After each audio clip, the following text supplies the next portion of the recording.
Chapter 2. Slippers.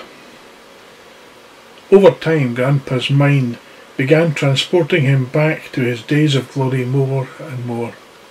By the time our story begins, the old man completely believed that it was still World War II, even though the war had ended decades before.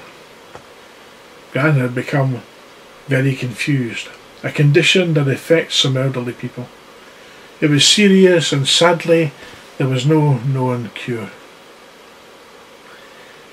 Instead, it seemed like it would worsen over time until one day Grandpa might not even be able to remember his own name. But as ever in life, wherever there is tragedy, you can often find comedy. In recent times, the old man's condition had led to some very funny moments.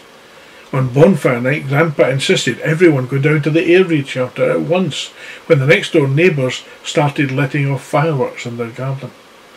There was a time when Grandpa cut a wafer-thin chocolate mint into 4 pieces with his penknife and shared it out with the family because of rationing.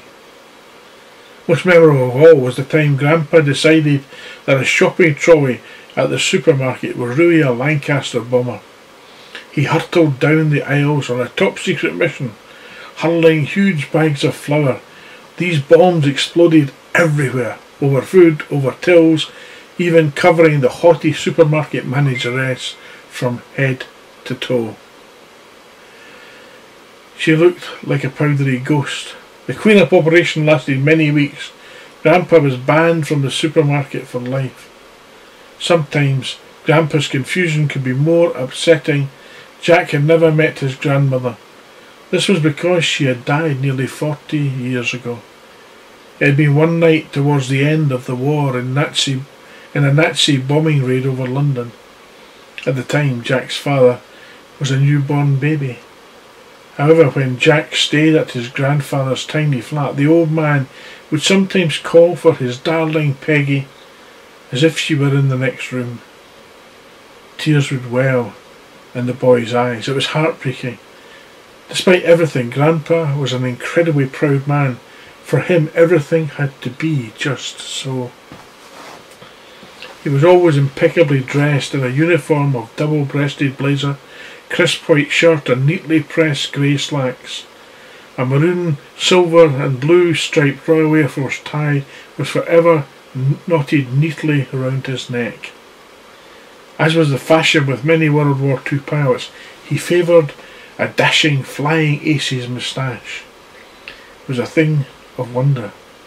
The moustache was so long it connected to his sideburns. It was like a beard, but with the chin bit missing. Grandpa would twizzle the ends of his moustache for hours until they stuck out at just the right angle. The one thing that would give Grandpa's confused state of mind away was his choice of footwear.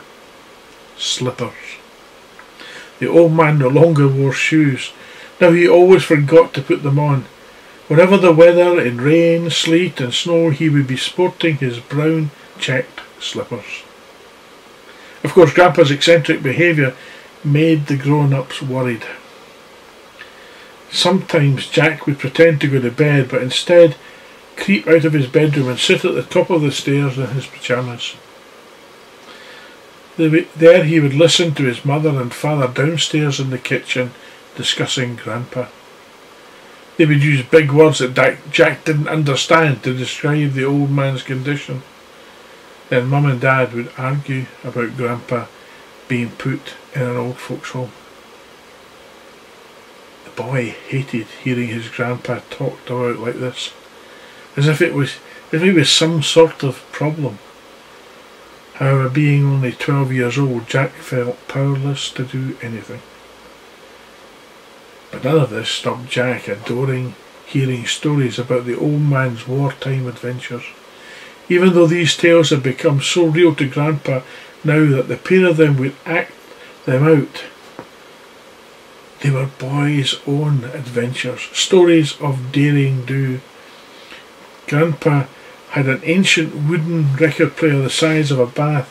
On it he would play booming orchestral music with the volume as high as it would go.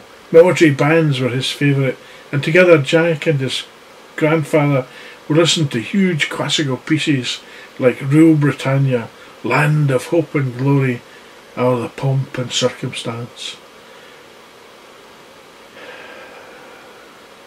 They would listen way into the night. Two old armchairs would become their cockpits as the music soared. So did they in their imaginary fighter planes. A Spitfire for Grandpa and a Hurricane for Jack. Up, up and away they would go. Together they would fly high above the clouds, outwitting the enemy aircraft. Every Sunday night the pair of flying aces would win the Battle of Britain without even leaving the old man's tiny flat. Together, Grandpa and Jack inhabited their own world and had countless imaginary adventures. However, the night our story starts, a real life adventure was about to begin.